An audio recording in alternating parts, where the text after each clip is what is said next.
राज्यात सध्या विधानसभा निवडणुकीचे वारे वाहू लागलेत। सगळे राजकीय पक्ष निवडणुकीच्या तयारीला लागलेत।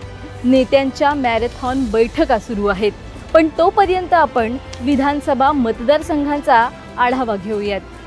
ठाणे जिल्ह्यात कोणकोणते विधानसभा मतदारसंघ येतात, हे मतदारसंघ कोणत्या प्रवर्गासाठी राखीव आहेत, या मतदारसंघात कोणत्या पक्षाची राजकीय ताकद किती आहे, शिवसेना आणि राष्ट्रवादी पक्षात पडलेल्या फुटीनंतर इथलं राजकीय समीकरण कसं आहे, विधानसभेची खडाजंगी या विशेष कार्यक्रमात पाहूया ठाणे जिल्ह्यातील मतदारसंघांचा राजकीय आढावा।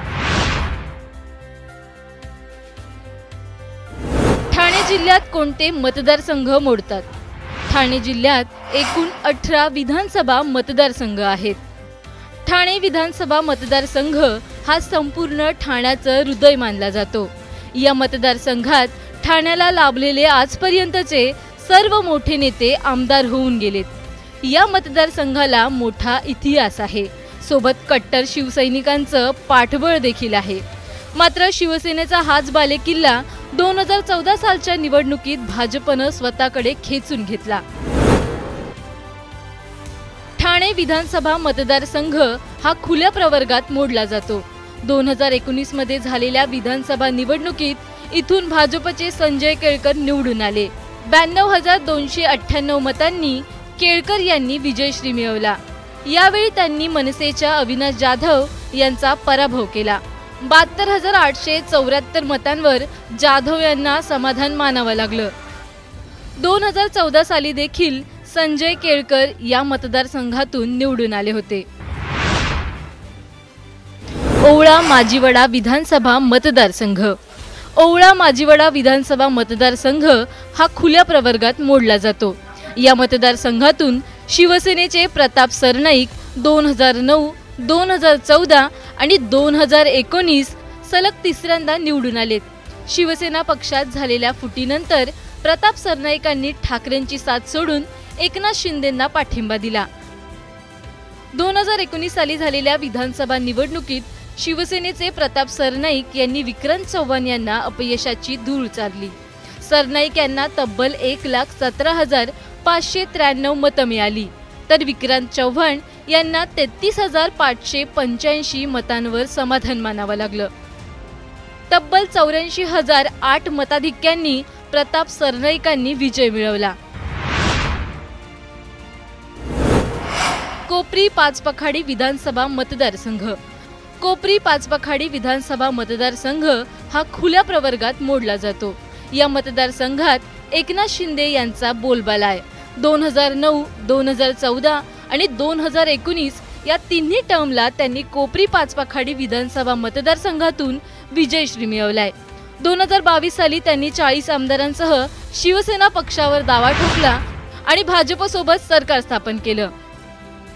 2019 साली झालेल्या विधानसभा निवडणुकीत त्यांना 1,13,497 मतं पडली।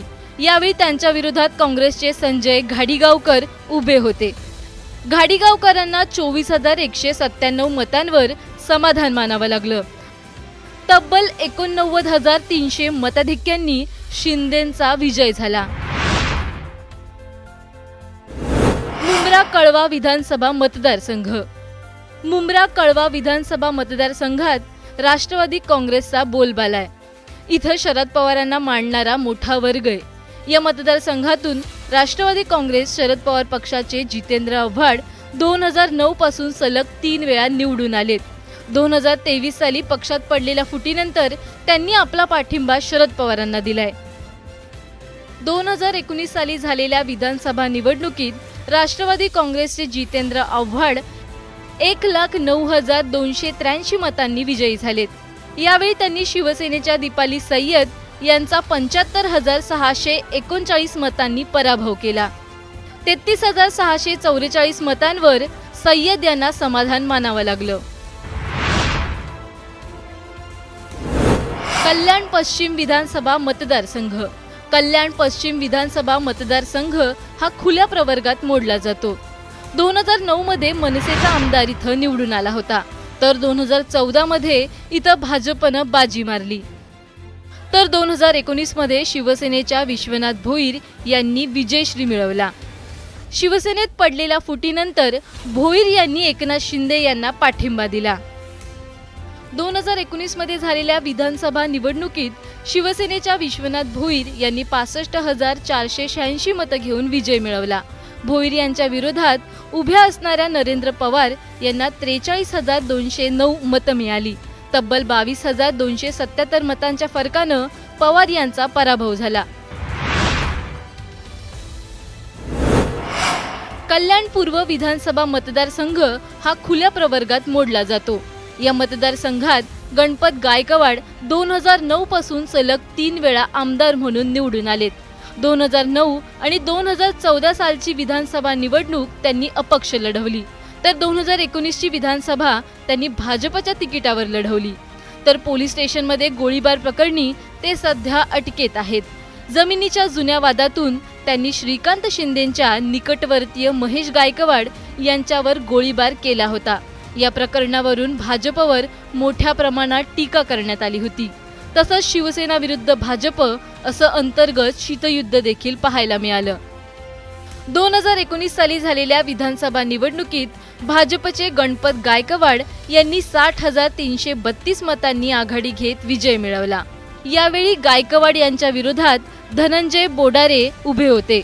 बोडारेंना 48,075 मतं मिळाली। 12,297 मतांच्या फरकानं बोडारेंचा पराभव झाला। कल्याण ग्रामीण विधानसभा मतदारसंघ। कल्याण ग्रामीण विधानसभा मतदारसंघ हा खुल्या प्रवर्गात मोडला जातो। 2019 साली विधानसभा निवडणुकीत मनसेचा एकच आमदार या मतदारसंघातून निवडून आला। प्रमोद पाटील उर्फ राजू पाटील यांनी कल्याण मतदारसंघातून बाजी मारली। 2019 साली झालेल्या विधानसभा निवडणुकीत प्रमोद पाटील यांनी 93,927 मतं घेऊन विजय मिळवला। यावेळी त्यांच्या विरोधात अपक्ष उमेदवार रमेश म्हात्रे उभे होते। त्यांना 86,773 मतं मिळाली। तब्बल 7,154 मतांनी त्यांचा पराभव झाला।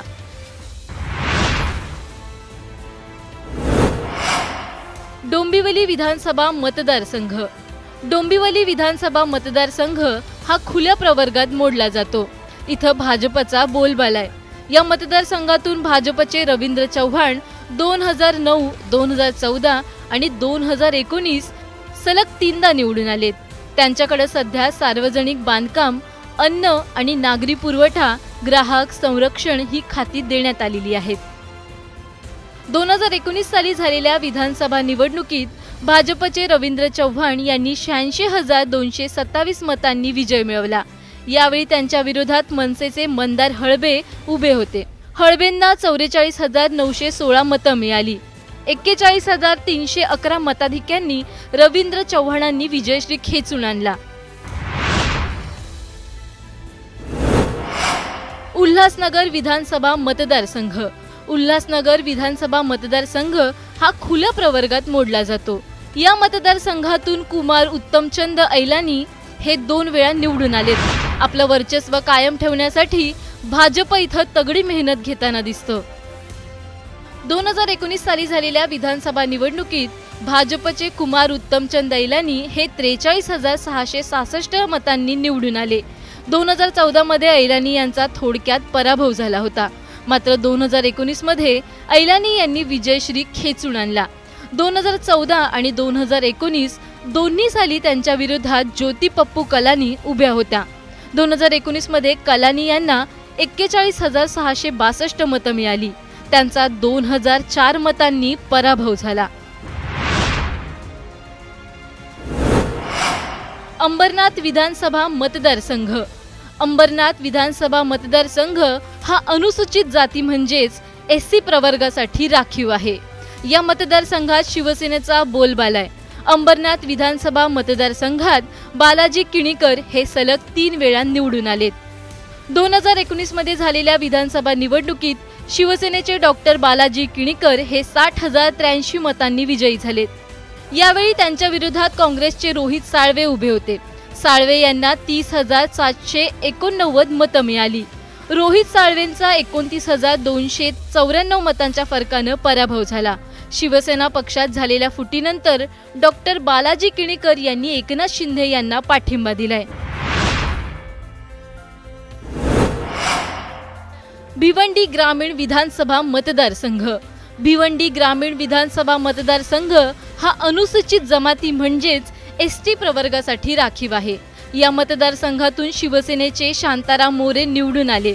शिवसेना पक्षात पडलेल्या फुटीनंतर त्यांनी एकनाथ शिंदे यांना पाठिंबा दिला। 2019च्या विधानसभा निवडणुकीत शिवसेनेच्या शांताराम मोरे यांनी 83,567 मतं घेत भिवंडी ग्रामीण विधानसभा मतदारसंघातून विजय मिळवला। यावेळी त्यांच्या विरोधात मनसेच्या शुभांगी गोवारी उभ्या होत्या। गोवारी यांना 39,058 मतं मिळाली। 44,509 मतांच्या फरकानं गोवारी यांचा पराभव झाला।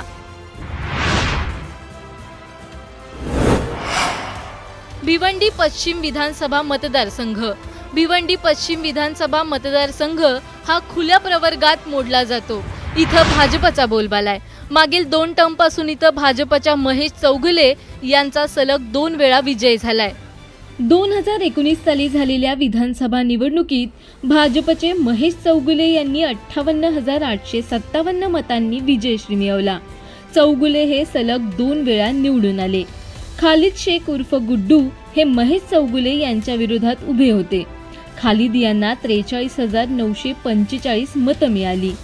14,992 मतांनी खालिद शेख यांचा पराभव झाला।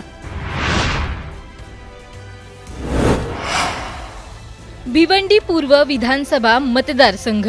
भिवंडी पूर्व विधानसभा मतदारसंघ हा खुल्या प्रवर्गात मोडला जातो। या मतदारसंघातून समाजवादी पक्षाचे रईस शेख हे विजयी झाले। सलग 2 वेळा निवडून आलेल्या उमेदवाराला शेख यांनी पराभवाची धूळ चारली। 2019 मध्ये झालेल्या विधानसभा निवडणुकीत समाजवादी पक्षाचे रईस शेख यांनी 45,567 मतं घेत विजयश्री खेचून आणला। यावेळी त्यांच्या विरोधात शिवसेनेचे रुपेश म्हात्रे उभे होते। म्हात्रेंना 44,223 मतं पडली। फक्त 1,314 मतांनी म्हात्रेंचा पराभव झाला। तर शिवसेना पक्षात पडलेल्या फुटीनंतर त्यांनी उद्धव ठाकरे यांना पाठिंबा दिलाय। शहापूर विधानसभा मतदारसंघ। शहापूर विधानसभा मतदारसंघ हा अनुसूचित जमातीसाठी म्हणजेच एसटी प्रवर्गासाठी राखीव आहे। राष्ट्रवादीच्या दौलत दरोडा यांचा इथं विजय झाला। पूर्वी ते राष्ट्रवादी पक्षात होते। 2014 मध्ये झालेल्या विधानसभा निवडणुकीत त्यांचा पराभव झाला होता, तर 2009 मध्ये ते विजयी झाले होते। 2019 साली झालेल्या विधानसभा निवडणुकीत राष्ट्रवादी पक्षाच्या तिकिटावर निवडणूक लढवलेल्या दौलत दरोडा यांचा 76,053 मतांनी विजय झाला। तर शिवसेनेच्या तिकिटावर निवडणूक लढवलेल्या पांडुरंग बरोरा यांचा 15,104 मतांच्या फरकानं पराभव झाला। बरोरा यांना 60,949 मतं मिळाली। विशेष बाब म्हणजे राष्ट्रवादी पक्षात पडलेल्या फुटीनंतर आमदार दौलत दरोडा यांनी अजित पवार यांना पाठिंबा दिला। तर त्यांच्या विरोधात लढलेल्या पांडुरंग बरोरा यांनी शिवसेनेला सोडचिठ्ठी दिली। त्यांनी घरवापसी करत 2023 मध्ये शरद पवार यांच्या राष्ट्रवादीत प्रवेश केला।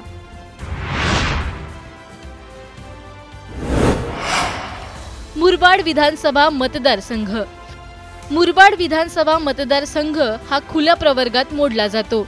या मतदारसंघातून किसन कथोरे हे सलग 3 वेळा निवडून आलेत। कथोरे हे पूर्वी राष्ट्रवादी काँग्रेसमध्ये होते। 2014 सालची विधानसभा निवडणूक त्यांनी भाजपमधून लढवली। सलग 2 वेळा ते निवडून आले होते। 2019 साली झालेल्या विधानसभा निवडणुकीत भाजपचे किसन कथोरे 1,74,068 मतांनी विजयी झाले। यावेळी त्यांनी राष्ट्रवादी काँग्रेसच्या प्रमोद हिंदूराव यांचा मोठ्या मताधिक्याने पराभव केला। हिंदूराव यांना 38,028 मतं मिळाली। तब्बल 1,36,040 मतांनी कथोरे यांनी प्रमोद हिंदूराव यांचा पराभव केला। मीरा भायंदर विधानसभा मतदारसंघ। मीरा भायंदर विधानसभा मतदारसंघ हा खुल्या प्रवर्गात मोडला जातो। या मतदारसंघात गीता जैन अपक्ष निवडून आल्या। जैन भाजप पक्षात होत्या, मात्र 2019 विधानसभा निवडणुकीत त्यांना भाजपनं संधी न देता नरेंद्र मेहता यांना रिंगणात उतरवलं। जैन यांचा विजय झाला। काही काळातच त्यांनी शिवसेनेत प्रवेश केला। मात्र शिवसेनेत पडलेल्या फुटीनंतर त्यांनी स्वगृही म्हणजेच भाजपत जाण्याचा निर्णय घेतला। 2019 मध्ये झालेल्या विधानसभा निवडणुकीत गीता जैन यांना 79,527 मतं मिळाली, तर त्यांचे जुने सहकारी भाजपचे नरेंद्र मेहता यांना 63,992 मतं मिळाली। 2014 साली मेहता यांचा विजय झाला होता, तर 2019 मध्ये पराभव झाला। तब्बल 15,535 मतांनी मेहतांचा पराभव झाला। ऐरोली विधानसभा मतदारसंघ। ऐरोली विधानसभा मतदारसंघात पूर्वी राष्ट्रवादी काँग्रेसचा बोलबाला होता, मात्र 2019च्या निवडणुकीत इथं भाजपनं आपला झेंडा रोवलाय। गणेश नाईक या मतदारसंघात निवडून आले। 2009 आणि 2014 मध्ये गणेश नाईक यांचे सुपुत्र संजीव नाईक हे सलग 2 वेळा निवडून आले होते। मात्र 2019 सालच्या विधानसभा निवडणुकीपूर्वी नाईक पितापुत्रांनी राष्ट्रवादी काँग्रेसमधून भाजपमध्ये प्रवेश केला। दरम्यान भाजपनं गणेश नाईक यांना तिकीट देत ऐरोली मतदारसंघातून मैदानात उतरवलं। यापूर्वी त्यांनी बेलापूर मतदारसंघातून निवडणूक लढवली होती। 2019 साली झालेल्या विधानसभा निवडणुकीपूर्वी भाजपमध्ये प्रवेश केलेले गणेश नाईक 1,14,645 मतांनी विजयी झाले। यावेळी त्यांच्या विरोधात राष्ट्रवादी काँग्रेसचे गणेश शिंदे उभे होते। त्यांना 36,154 मतं मिळाली। नाईक यांचा तब्बल 78,491 मताधिक्यांनी विजय झाला।